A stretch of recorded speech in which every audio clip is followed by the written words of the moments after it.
The next distribution plot we see is the density plot. It's a graphical representation of the probability density function of a continuous random variable.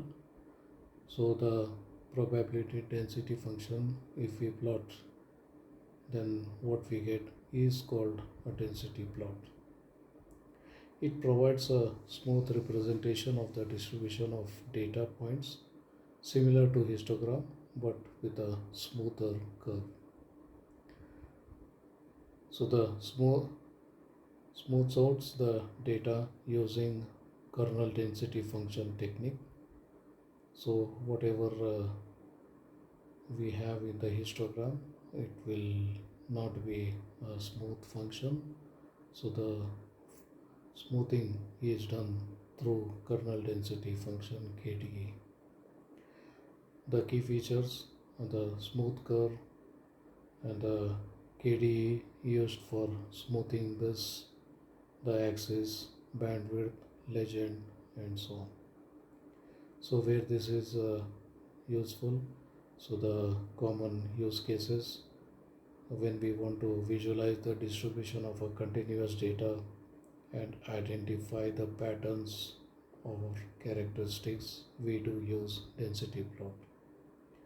When we want to assess the shape, skewness, or multimodality of the distribution, we use density plots.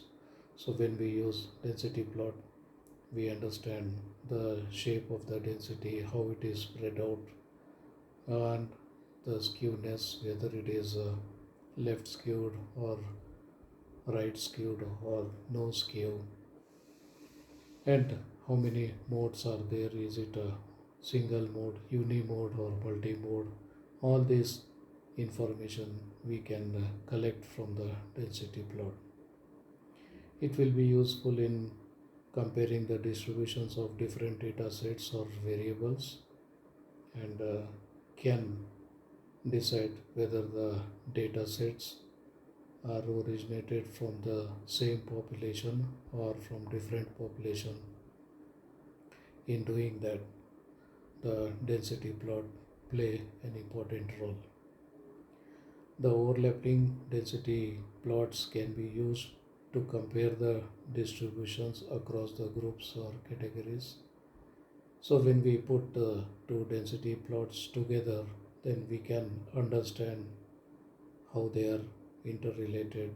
Do they come from the same population or from the different population?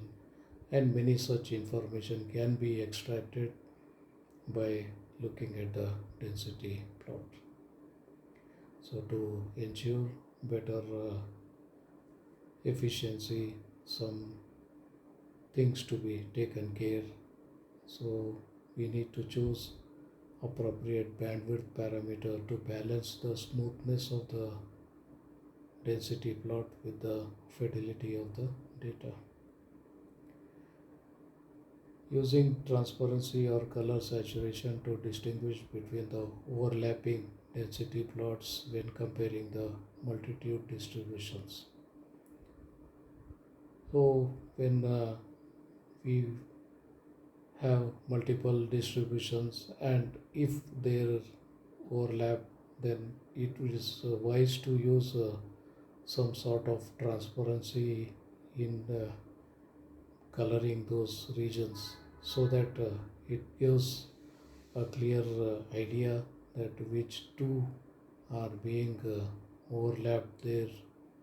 So we get a better idea about the overlap, how much is overlapped, how it is overlapped, and all that. So transparency can be used while plotting these things, so that makes a better sense.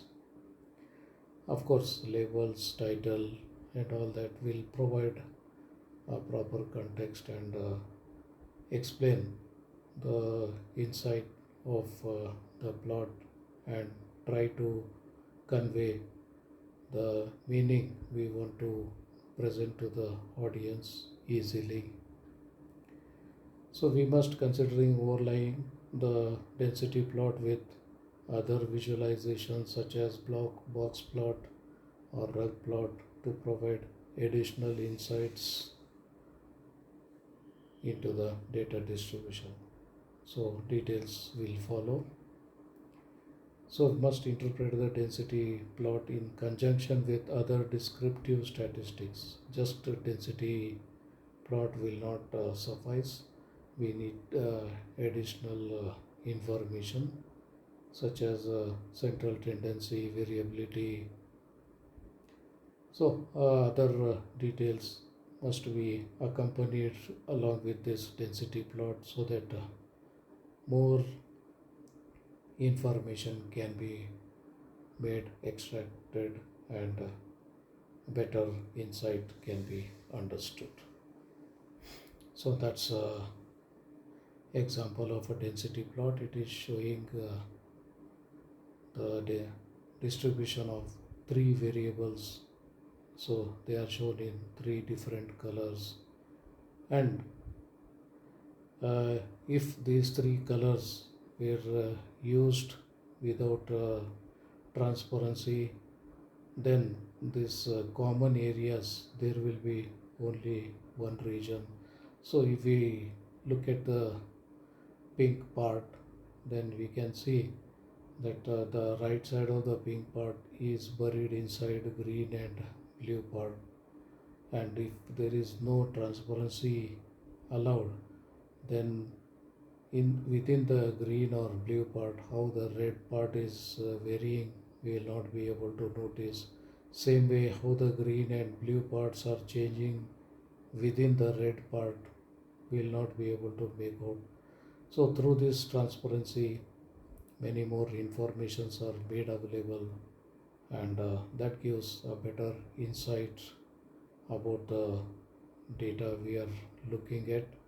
And here we can very easily see that the distributions of the three data are totally different, because number one, their mean values are at different positions. Number two, their spread is different, their heights are different, their shapes are different.